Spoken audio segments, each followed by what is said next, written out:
Grabada. Sí, ya está.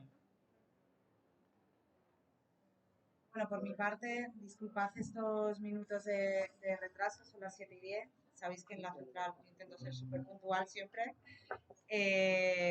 Nada, muchísimas gracias a todos y a todas por venir, muchísimas gracias por haber reservado.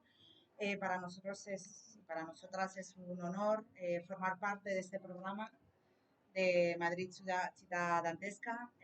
Lo cerramos hace mucho tiempo y bueno, estamos muy contentos de contar con el profesor aquí esta tarde. Chiara no ha podido venir, pero y Carlota. Vamos a tener una quiz viendo textos y por mi parte disfrutar muchísimas gracias a todas por venir y nada, sin más dilación. Muchas gracias, Begoña. Soy Cristina, soy enamorada, ¿verdad? Muchas gracias, bienvenidos a todos a esta séptima lectura Dantis.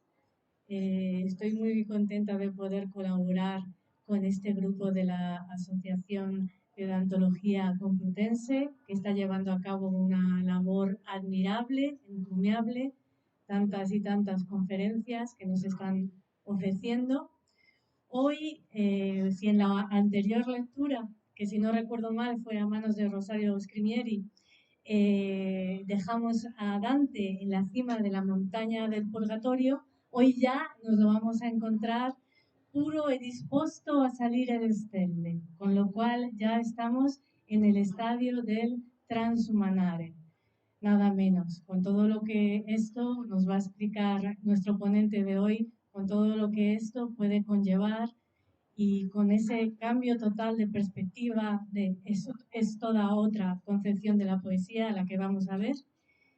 Nuestro ponente de hoy es el profesor Michele Curnis, dantista, profesor del área de estudios clásicos en el Departamento de Humanidades, de Historia, Geografía y Arte de la Universidad Carlos III de Madrid.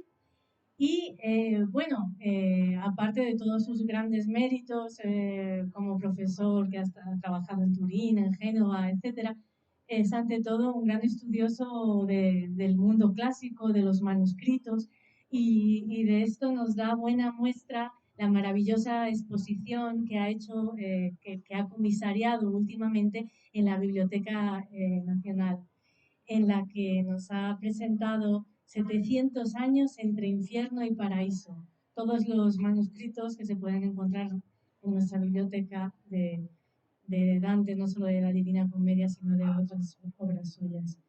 Y que he tenido el gusto además de visitar esta maravillosa exposición.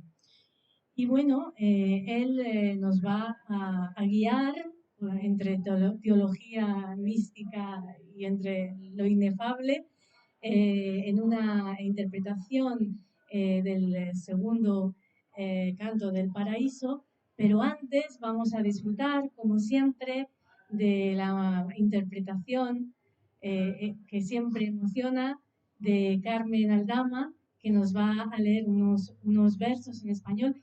El profesor también terminará su exposición leyendo estos mismos versos, pero en el original dantiano. Muchas gracias.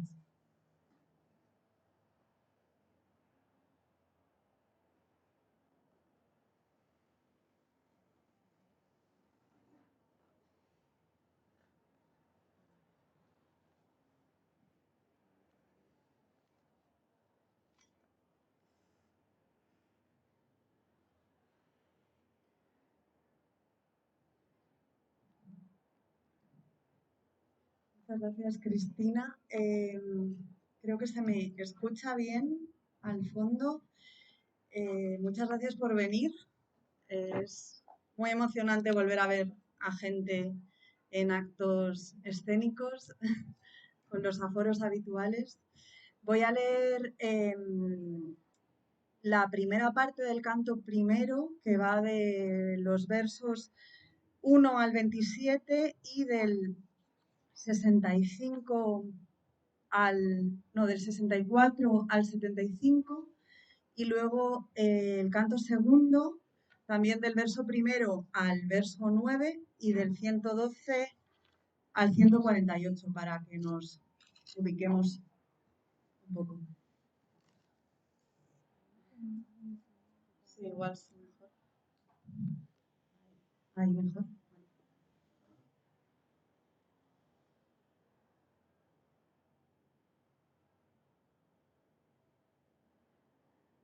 La gloria de quien mueve el universo penetra por doquier y resplandece en unas partes más y en otras menos. En el cielo que más de su luz toma, yo estuve y cosas vi que relatar, ni sabe ni podría quien de allí baja, porque cuando se acerca a su deseo, nuestro intelecto tan al fondo llega que la memoria no puede seguirlo. Mas todo lo que yo del reino santo pude en la mente mía atesorar, será ahora materia de mi canto. Para el postrer trabajo, oh buen Apolo, hazme vaso de tu valor tal como exiges para dar el lauro amado. Hasta aquí, solo un pico del Parnaso me bastó, más los dos preciso ahora, para entrar en la liza que me espera. Entra en mi pecho con la inspiración de cuando tú despellejaste a Marcia arrancando sus miembros de la vaina. Oh divina virtud, si te me prestas, tanto que manifieste yo la sombra sin nada en mi cabeza de tu reino, de tu querido árbol a los pies, me verás coronarme de las hojas de que tú y la materia me haréis digno. Beatriz miraba fijo las eternas esferas mientras yo fijaba en ella la mirada apartada de allá arriba. Y al mirarla, por dentro me volví, cual Glauco se volvió al probar la hierba, consorte de otros dioses en el mar. Transhumanar, dar a entender perverba, no se podría. Así baste el ejemplo, a quien por gracia tenga la experiencia. Si solo era de mí lo que creaste, postreramente amor que el cielo riges, lo sabes tú que con tu luz me alzaste.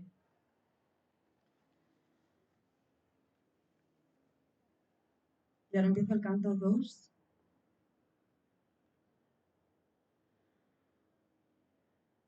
Oh, vosotros que en una barquichuela, ansiosos de escuchar, habéis seguido mi leño que navega con su canto.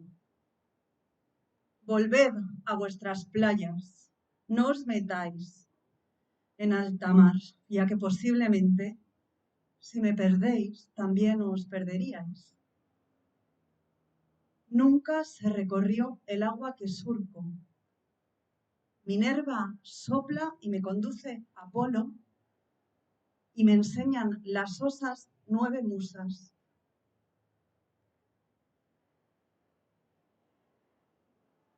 Dentro del cielo de la paz divina, un cuerpo gira en cuya virtud yace el ser de todo aquello que contiene. El cielo, que con tantas lumbres sigue, parte ese ser por diversas esencias, contenidas en él ya divididas. Los otros cielos, por sus diferencias, las virtudes que dentro de sí tienen, disponen a sus fines y semillas. Son órganos del mundo que así van, como tú puedes ver, de grado en grado, haciendo abajo lo que arriba toman. Mira de qué manera voy ahora, por este paso a la verdad que buscas. Así que cruzar puedas solo el vado. virtud y movimiento de estos cielos, como de herrero el arte del martillo, los beatos motores los inspiran. El cielo hermoso, por sus muchas lumbres, de la profunda mente que lo gira, toma la imagen y hace de ella un sello. Como dentro de vuestro polvo el alma, por sus miembros diferentes y formados, en diversas potencias se resuelve, así la inteligencia su bondad multiplica y despliega en las estrellas, mientras en su unidad gira en sí misma. Virtud diversa hace aleación diversa, con el cuerpo precioso al que da vida, ligándose como a vosotros vida. Por el gozoso ser del que deriva, la mezclada virtud luce en el cuerpo como hace el gozo por vivaz pupila. Lo que hay de luz a luz diverso, de ella proviene y no de densidad distinta. Ella es formal principio que produce, conforme a su bondad, lo claro y turbio.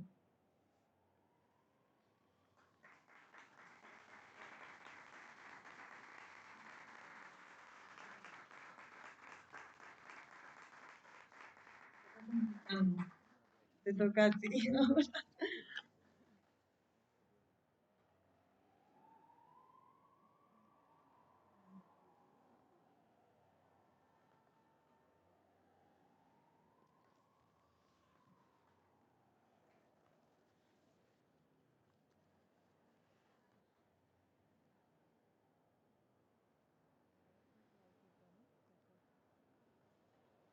Buenas tardes a todo el mundo y muchísimas gracias a Cristina Coriazo por la generosa presentación.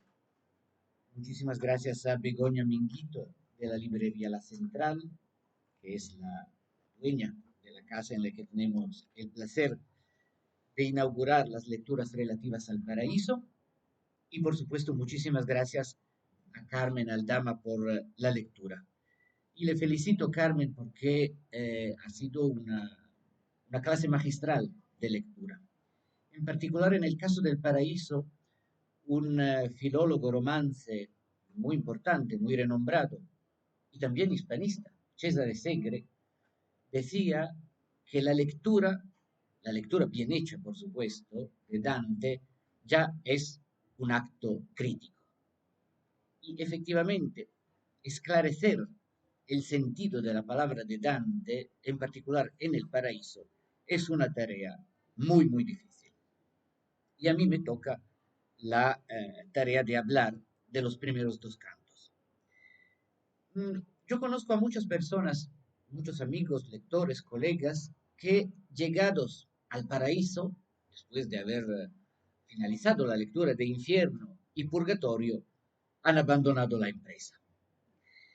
Es algo que el propio Dante ya se había imaginado, precisamente en el segundo proemio, los primeros 6 versos del canto segundo que Carmen Aldama acaba de leernos y de una forma tan clara.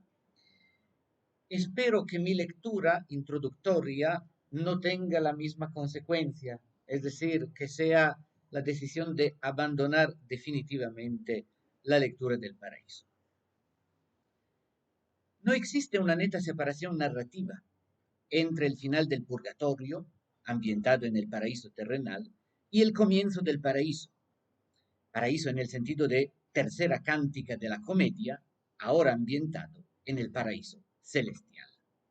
Pero más que un ataque in medias res, por razones retóricas, es oportuno pensar que Dante estructuró el comienzo del paraíso de esta manera también para asombrar, incluso para escandalizar al lector, colocándolo frente a un material poético, una intención y un sentimiento totalmente nuevos. De hecho, la cántica se abre con un terceto asertivo que celebra la gloria de Dios y su resplandor en todas las partes del universo, en algunas más, como en el cielo, y en otras menos. Precisamente esta especificación del más y menos constituye la advertencia esencial para entender un canto cuya estructura es extrema y deliberadamente compleja. Al mismo tiempo, ese primer terceto del paraíso introduce sobre todo el tema fundamental de la cántica, el horizonte último hacia el que tiende la ascensión del peregrino y toda existencia humana, que es el Dios cristiano. Pero el Dios cristiano según la acepción de emperador del cielo, señor y promotor, etimológicamente, el que promueve el universo. Dios es quien lo mueve todo, cuya gloria impregna el cosmos. Y esta conjunción de Dios a la idea de movimiento con la que arranca el paraíso, volverá también en el último terceto del canto final de la comedia, el amor que mueve el sol y las demás estrellas. Es decir, una estructura a anillo que enlaza directamente el primero y el último verso del paraíso. La palabra universo. Este constituye un problema. Universo aparece solo 13 veces en toda la comedia, y no es casual que la mayor insistencia se manifieste precisamente en el paraíso, con 2 ocurrencias en el canto primero y otras 2 en el canto 33 de la cántica.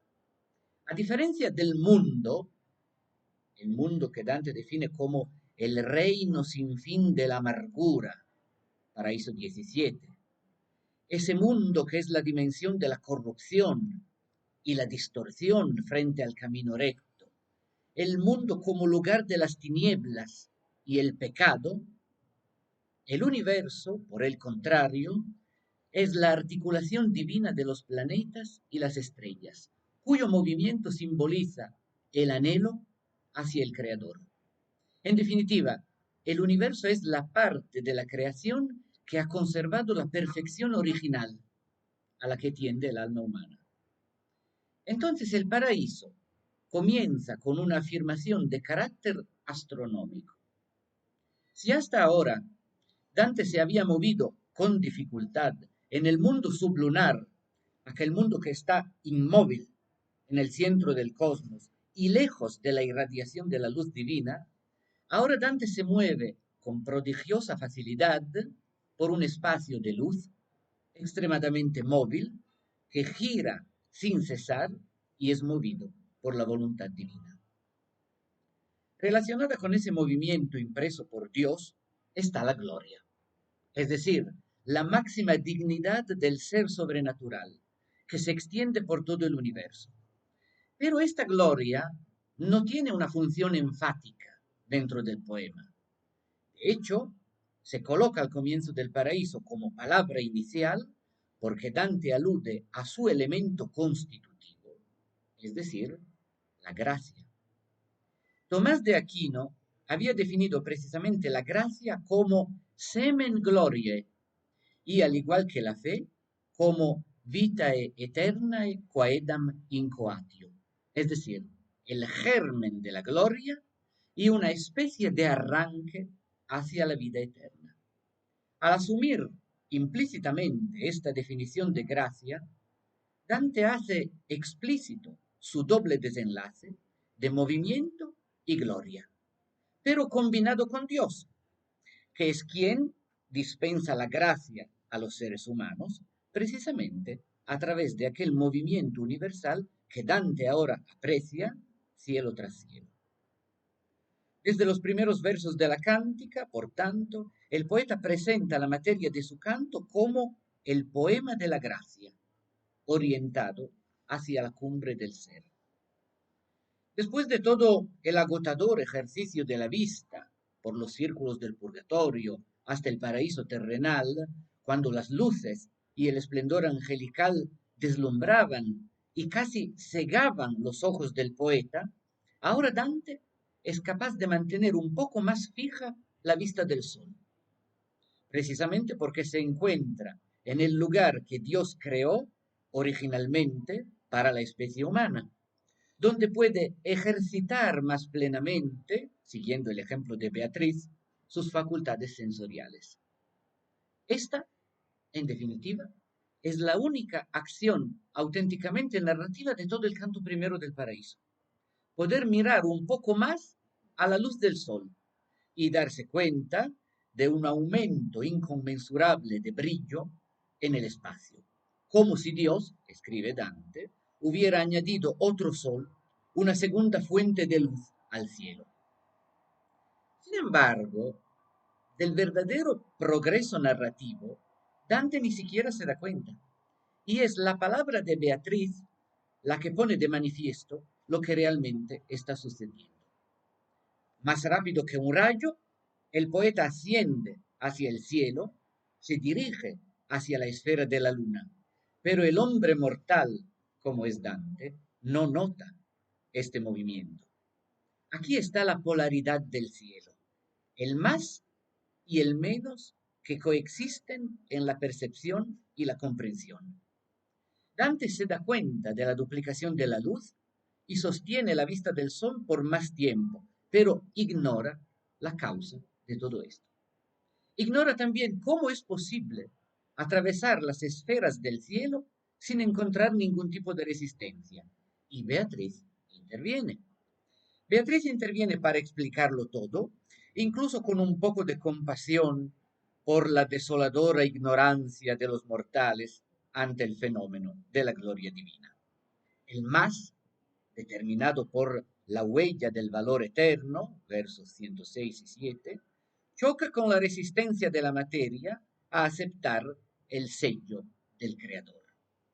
Este desacuerdo contiene la dificultad narrativa del paraíso, que Dante expresa por medio de una primera paradoja en los versos iniciales del canto primero, y Carmen acaba de leerlos, cuando el poeta implora la gracia divina que le permita reproducir al menos la sombra del reino de la luz, versos 22-27, como el único remanente posible de la experiencia de lo indecible que él vivió. ¿Pero qué significa? Si el paraíso es el reino de la luz, ¿qué significa poder registrar al menos la sombra de un reino que no tiene sombra? Las clases teológicas de Beatriz, de las que en el canto primero solo hay un ensayo parcial, comienzan con un bonito ejemplo de tabula rasa, ya que la mujer procede a limpiar los procesos cognitivos de su amado. De hecho, le desaconseja aplicar cualquier conocimiento previo a la experiencia del paraíso. Comienza Beatriz al verso 91 diciéndole, no estás en la tierra. Y esta negación luego se aplicará a todas las ciencias terrenales, incluso a las más sofisticadas, como la doctrina platónica del alma, que se rechaza completamente a lo largo del canto cuarto del paraíso. La palabra teológica se expresa ante todo por medio de la pars destruens del razonamiento, o sea, con argumentos destructivos, a través de negación, porque la ciencia humana, fundada en la percepción sensible, ya no puede aplicarse en el paraíso. Dante tiene que afrontar un tema completamente nuevo, como dice tanto en el canto primero como en el segundo.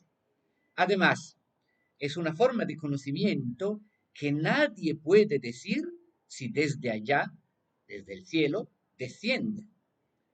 La necesidad de expresarlo en poesía constituye un añadido de dificultad, con el que el autor insiste enseguida, invocando la gracia divina personificada en Apolo, y rogándole que sople, soplar, el verbo del Espíritu Santo, en su mente, con la misma fuerza violenta que cuando despellejó al imprudente sátiro Marcias, que había entrado en una absurda competencia con el propio Apolo.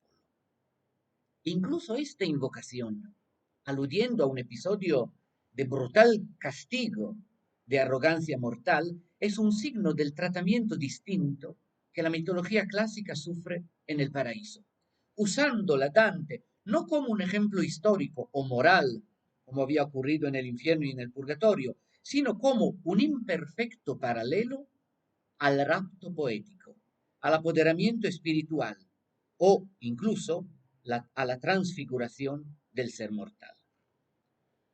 Nuestra tarea hoy es centrarnos en los dos primeros cantos, interconectados por la necesidad de comprender, por parte del personaje Dante, pero también por las reiteradas advertencias sobre la impracticabilidad del camino a seguir, al menos para muchos de los lectores, y para todos aquellos que nos seguirán la estela de la ola movida por la palabra poética de Dante.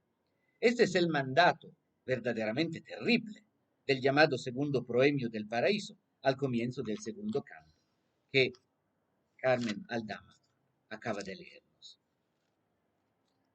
Terrible porque es una invitación a abandonar la lectura.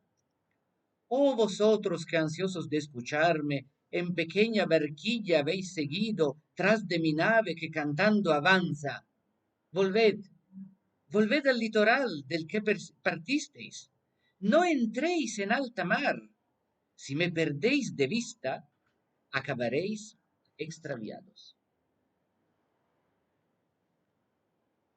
A las dificultades generales sobre la representación del reino de los cielos, Dante añade inmediatamente ejemplos específicos, igualmente complejos, que refuerzan la cohesión de estos dos primeros cantos. En el primero, reserva un espacio considerable para la teología solar y para la fuerza insostenible de la luz del sol, en evidente oposición a la oscuridad del canto primero del infierno, cuando el viajero había perdido el consuelo y la referencia del planeta, que es guía y luz de todos los caminos, infierno primero 18. Asimismo, el canto segundo del paraíso está todo centrado en la teología lunar, debido al motivo cosmológico y astronómico que sitúa la esfera del paraíso como la más cercana a la Tierra, precisamente el cielo de la luna. Sin embargo, también es necesario subrayar cómo estos dos cantos, desprovistos de otros personajes, desprovistos de narración y memoria, enteramente consagrados a la sabiduría y al diálogo entre Beatriz y Dante, introducen un tipo de poesía completamente nuevo, que, en resumida cuenta, es el paraíso. El paraíso es un planteamiento poético inédito, nuevo.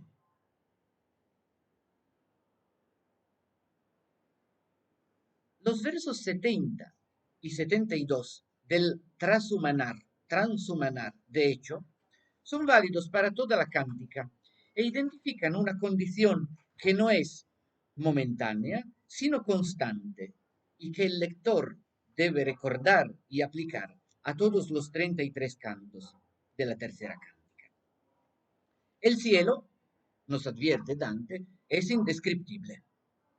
El poeta apenas puede proyectar una sombra de todo lo que ha visto, oído y experimentado cruzando los cielos. Y aquí tiene lugar una sensacional operación de pasaje al límite, que es la escritura del paraíso de Dante. Esta de lo indecible no es una estrategia retórica y sobre todo no es una invención de Dante. Desde la segunda epístola a los Corintios, de hecho, Pablo había afirmado haber sido raptado en el cielo, en el que audivit arcana verba que non licet homini loquit. Había escuchado palabras misteriosas que al ser humano no le está permitido decir, repetir. Por eso, al inicio del viaje infernal, Dante había rechazado humildemente el paralelismo con el apóstol de las naciones, declarándose indigno de emprender su mismo camino. Infierno segundo le había dicho a Virgilio, yo no soy Eneas, no soy Pablo, ni yo ni los demás me creen digno para una tarea parecida. Posteriormente, desde Agustín, el Agustín de las Confesiones, hasta el pseudo Dionisio de la teología mística, se afirma el principio de la inefabilidad de Dios. Es un itinerario típico de la religiosidad medieval, según el cual se debe hablar de Dios solo indirectamente, a través de la confesión de la imposibilidad de hablar de Él. Y Dante aplica este mismo itinerario a toda la experiencia del paraíso, no solo a la visión o intuición de la divinidad del canto final, sino al paraíso entendido como un espacio celeste poblado de presencias vivas y bienaventuradas. Antes hablé deliberadamente de operación narrativa y ahora agrego el adjetivo moderna, porque de hecho Dante anticipa estrategias de escritura que solo se practicarán siglos después, por ejemplo, con el objetivo de renovar radicalmente la naturaleza de la novela. El ejemplo más apropiado es quizás la recherche de Marcel Proust, la búsqueda del tiempo perdido de Marcel Proust. ¿Por qué? A lo largo de todas las novelas de ese gran ciclo autobiográfico, el narrador no hace más que contar el dolor de su personaje que quisiera escribir una gran obra literaria, pero no sabe cómo hacerlo. Comienza, se detiene frente a la página en blanco, luego cambia de tema, se emociona momentáneamente y al final cae en la desesperación.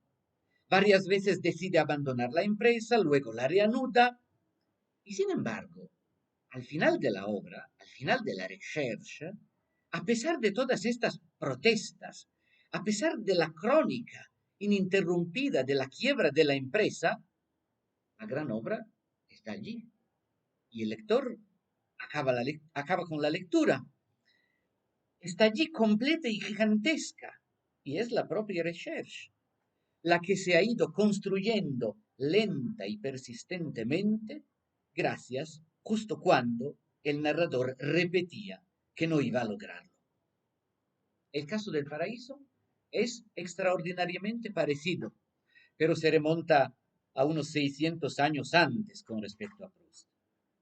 No hay prácticamente ningún canto del paraíso en el que el poeta no confiese que lo que ha visto es inexpresable, que la música y los cantos que ha escuchado no son reproducibles, que los argumentos que ha aprendido están más allá del alcance de la mente humana. El tema narrativo más recurrente del paraíso es quizás la imposibilidad de escribir el paraíso. El lector se lo cree, confía en las protestas del poeta, en lo que retóricamente se llama la excusatio propter infirmitatem, es decir, pedir disculpas por causa de la debilidad personal, aunque la causa no sea la debilidad del poeta, sino la debilidad de los medios de expresión mortales. Pero entonces Dante llega a la intuición de Dios al final del canto 33 y se la entrega al lector, quien finalmente se da cuenta de que el paraíso está allí, completo, perfecto, enteramente escrito. Y este es el pasaje al límite del que les hablaba antes. Un pasaje al límite que ha tenido éxito. Y la victoria del poema sagrado es completa gracias a los medios lingüísticos y verbales que utiliza o inventa el poeta. La de poema sagrado es una nueva definición de la comedia, que solo se puede leer en apertura del canto 25 del paraíso, cuando finalmente, avanzando ya hacia el final de la empresa, Dante se proclama, por primera y única vez, poeta. De todas formas, en el adjetivo sagrado está la alusión al elemento teológico, inevitablemente inherente a la esencia poética del paraíso.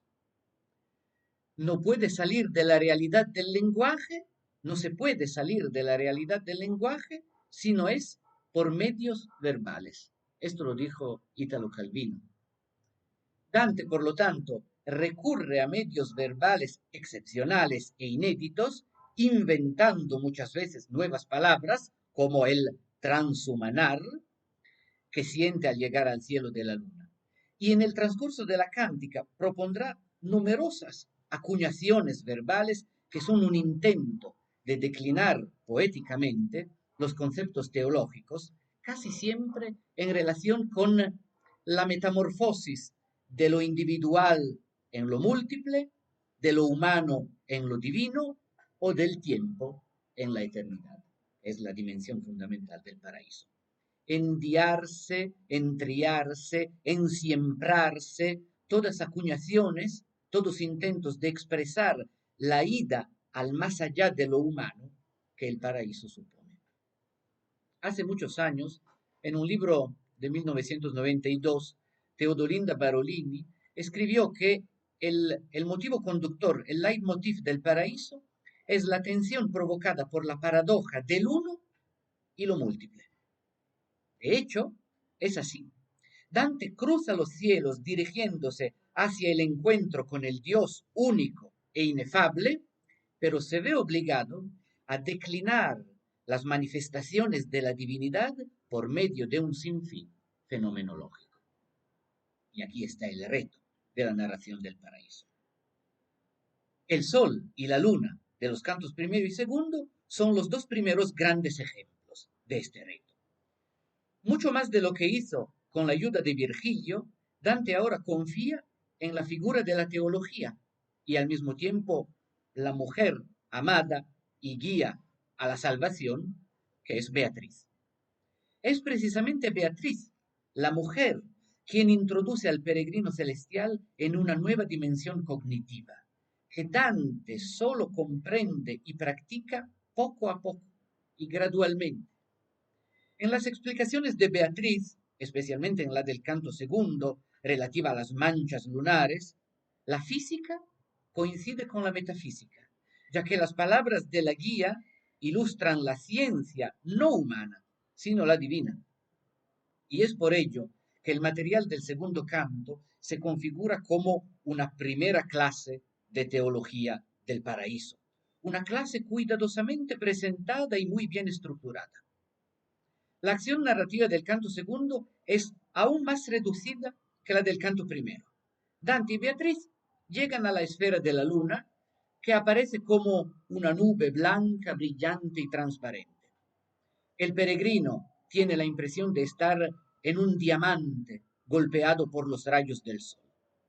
El resto del canto está ocupado por el segundo proemio, el que ya se leyó, y luego por la discusión del problema de las denominadas manchas lunares, del verso 49 hasta el final, 148. 100 líneas exactas en las que se plantea un problema científico, y se refutan las teorías corrientes y Beatriz propone la solución correcta. Es necesario reflexionar sobre los motivos que pudieron inducir a Dante a dedicar casi un canto entero cerca del inicio del paraíso e inmediatamente después de ese segundo proemio sobre el carácter totalmente inédito y casi inaccesible de su poesía, a un problema astronómico tan peculiar como es el de las manchas lunares. Pero sería un error considerar este problema, esta cuestión, solo como un pretexto útil para presentar la exposición de la ciencia teológica de Beatriz. Por el contrario, el esclarecimiento sobre la naturaleza real de las manchas lunares constituye un primer tema en la presentación del poema del paraíso y su protagonista, que, lo repito, es el Dios cristiano, el emperador del universo y regulador del orden supremo. El problema de la superficie rugosa de la luna y la presencia de manchas en su disco ya había sido tratado por los antiguos filósofos y astrónomos, pero sin ninguna resolución satisfactoria. De hecho, se había convertido en una vergonzosa contradicción del sistema aristotélico ptolemaico, ya que el cuerpo de la luna, formado por la quinta esencia, por el éter, y como todos los cuerpos celestes de una naturaleza pura, perfectamente esférico y desprovisto de huecos o desniveles. En realidad, la superficie de la luna se presenta a la vista humana como cubierta de manchas, atravesada por montes y valles. Y en el imaginario popular de la Edad Media, estas imperfecciones del rostro lunar dieron lugar a leyendas y fábulas, que Dante también recuerda en la comedia. La leyenda del hombre en la luna, el cuento popular Man in the Moon, identificado con Caín en algunas fuentes cristianas. Esta leyenda es recordada por Dante, pero solo para señalar el nivel más bajo de explicación del problema, en términos de fábula. El asesino de su hermano, Caín, estaría confinado en la luna y condenado a vagar por el satélite llevando un manojo de espinas en la espalda. Espinas visibles incluso desde la tierra. En el canto 20 del infierno, también el Virgilio de Dante, para aludir a la puesta de la luna en el horizonte occidental, dice que toca la ola bajo Sobilia, Caín y las espinas. Y Sobilia es Sevilla, claro está, es un símbolo topográfico para expresar el occidente, el confín occidental.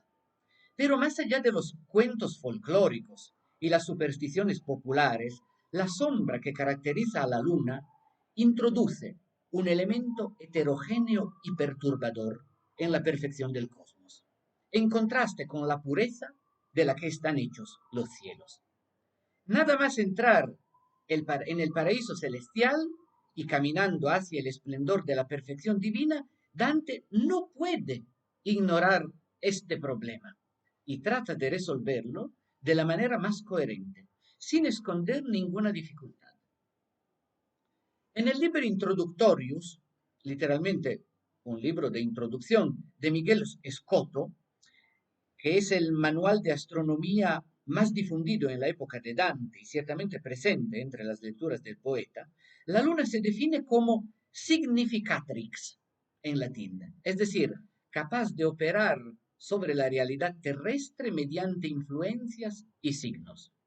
Pero sobre todo, se dice que la luna es, bueno, voy a citar el original, est magis et minus secundum naturam unius planete vel plurium planetarum quibus se jungit. La luna es más y menos, el más y menos del resplendor de la gloria divina con el que arranca el paraíso de Dante. Es decir, la luna presenta fases de oscuridad dependiendo del planeta o de los planetas con los que se junta, los planetas que se interpongan entre ella y el Sol, por supuesto. Pero las fases de la luna solo son el aspecto más evidente de un cuerpo celeste sujeto a la oscuridad, cuyos rayos de luz son fríos y tienen una influencia negativa en el ser humano. Esta es precisamente la opinión que Dante debe refutar, ya que la esfera de la luna es parte de ese cielo que el poeta acaba de definir en el canto primero como el lugar de propagación de la luz y virtud divinas. Precisamente por eso, en el primer terceto de la Cántica, escribió Dante que el poder luminoso de Dios penetra en todo el universo, manifestándose más en los lugares más cercanos a su asiento, es decir, el más alto de los cielos.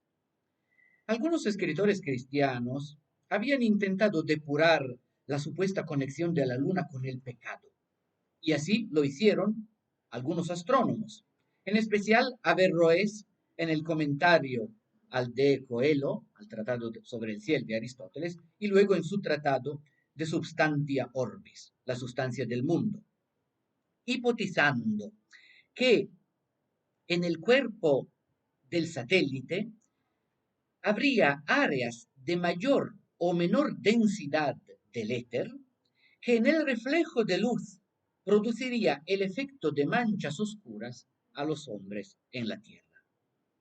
Sin embargo, la refutación preparada por Dante y puesta en los labios de Beatriz no tiene precedentes. El poeta, de hecho, organiza el problema como una típica quaestio universitaria, en la que el profesor expone el asunto, revisa las opiniones actuales, las opiniones corrientes, y luego expone la solución, argumentando cuidadosamente. El rasgo más interesante de la explicación de Beatriz es la calidad de los argumentos. ¿Por qué? A la hora de refutar las creencias erróneas de Dante, quien en el convivio había expresado la idea que ahora refuta Beatriz, la idea acerca de las áreas de mayor o menor densidad como causa de la apariencia más clara o más oscura de la superficie lunar, ahora Beatriz adopta argumentos científicos humanos, invitando a Dante a realizar un experimento sobre la luminosidad, que no cambia de color incluso cuando la fuente de la luz está más lejos de los ojos del observador. Y es el experimento de los 3 espejos que reflejan la luz de una vela desde diferentes distancias. ¿Y qué pasa? La conclusión es que cambia la intensidad de la luz, pero no el color de la luz. No es por esa razón que se justifican las manchas lunares. Entonces, el propio Dante refuta la teoría que él había escrito antes en el convivio y propone una nueva por medio de Beatriz. Luego, cuando tiene que introducir la verdadera razón de las manchas lunares, los argumentos de Beatriz abandonan la ciencia sensible y se vuelven todos totalmente teológicos, basándose en un principio fundamental, que es el principio que se encuentra en la parte final del canto segundo, es decir, el principio formal de la difusión, del descender de la virtud divina del cielo más alto hasta los puntos más terrenales de la creación. Si las diferencias entre los cuerpos celestes se deben a principios formales y no materiales como la densidad, es decir, a la diferente virtud divina que está impresa en ellos, se deriva otra consecuencia esencial, es decir, la diferencia entre los individuos terrestres, diferencia que el poeta reanudará en la secuela del Paraíso y en particular en el diálogo con Carlos Martel. Claro, porque Dante tiene que justificar la existencia de la imperfección en un universo en el que se propaga la luz y la idea de la perfección divina. Entonces, de cielo tras cielo, con una orientación hacia abajo, la virtud se aplica a la materia, la modifica y precisamente la distinta aplicación de la virtud divina a la materia determina cambios formales que el ser humano percibe como diferencias sensibles. Al mismo tiempo, esta teoría ofrece a Dante la oportunidad de relatar una historia sobre la luz divina y su descenso de esfera en esfera celeste, modificando las partes de la materia que la componen y reflejándose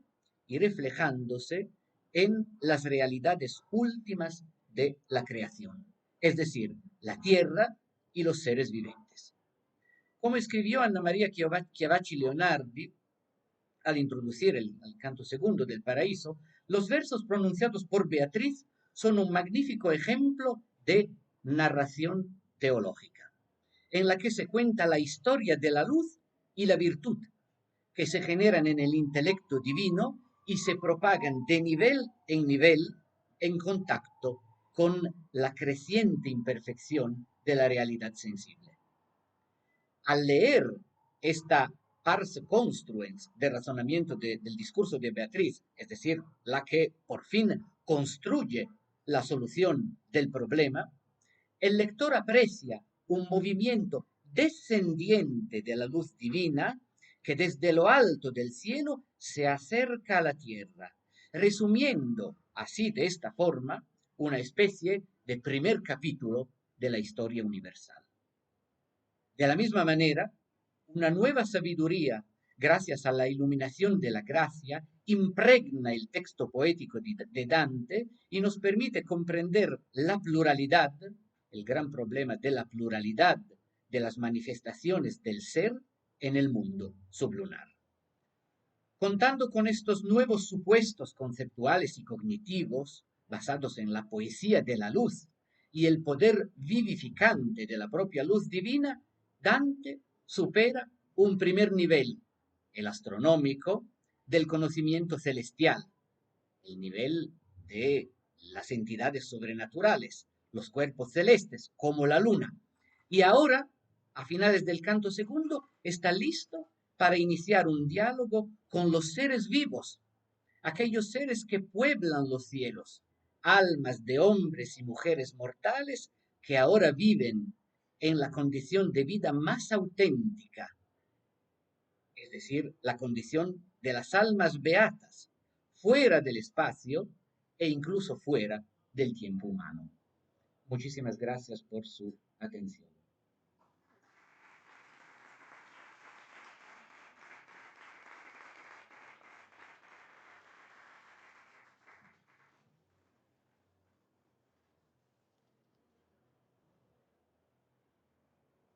La gloria di colui che tutto muove per l'universo penetra e risplende in una parte più e meno altrove.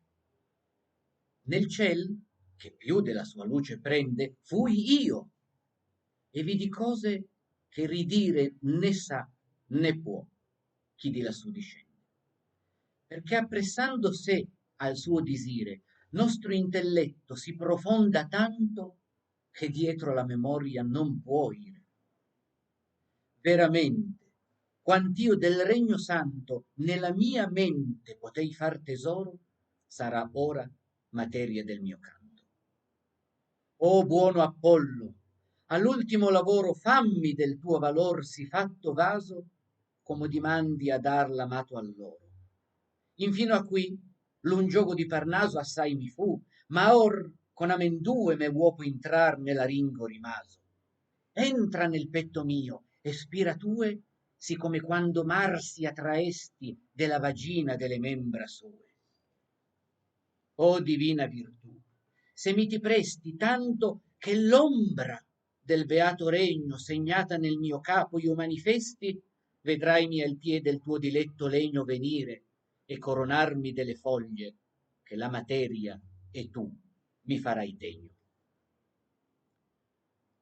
Beatrice, tutta nell'eterne rote fissa con gli occhi stava, e io in lei le luci fisse di lassù rimote. Nel suo aspetto tal dentro mi fei, qual si fe Glauco nel gustar dell'erba che il fe consorto in mar degli altri dei. Trasumanar, significar per verba non si poria, però l'esemplo basti a cui esperienza grazia serba. Si era sol di me quel che creasti novellamente, amor che il ciel governi, tu il sai che col tuo lume mi levasti. Y ahora la parte final del canto segundo con el discurso, la pars construens del razonamiento de Beatriz sobre la virtud divina.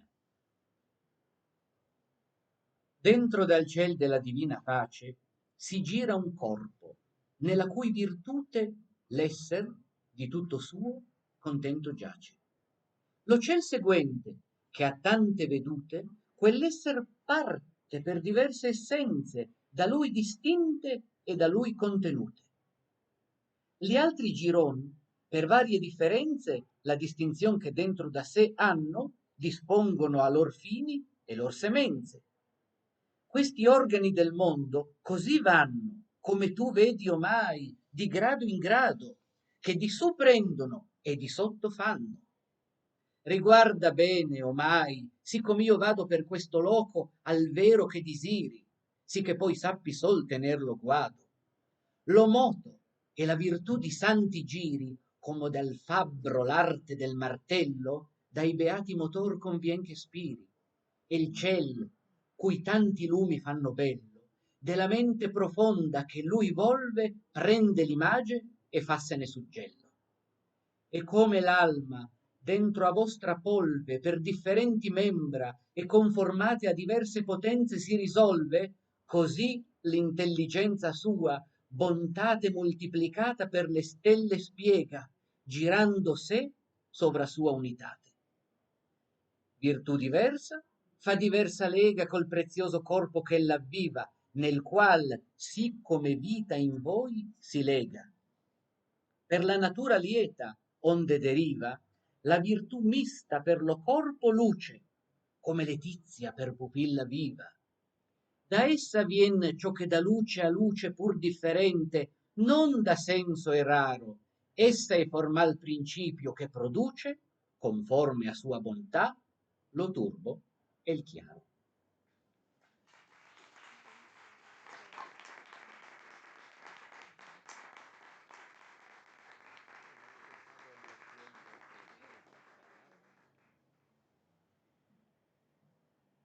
Muchísimas gracias. Muchísimas gracias, Miquel Furnis, por esta maravillosa explicación. Son cosas verdaderamente muy complejas, pero bueno, en definitiva, tanto discutir sobre las manchas de la luna para después pasar a dar un salto a dejar ya de lado la discusión nacional y poder recibir la gracia de Beatriz, porque al fin y al cabo aquí en esta explicación, aunque sea una explicación, una clase de teología, pero el entender no depende de uno, ¿no? Sino el de ser iluminado por esta luz que desciende. Si alguien quiere hacer alguna pregunta, si alguien quiere comentar algo, es el momento. Carmen. Lo dejamos así y lo meditamos cada uno. Muchas gracias a Carmen y a Miquel. Muchísimas gracias a todos ustedes.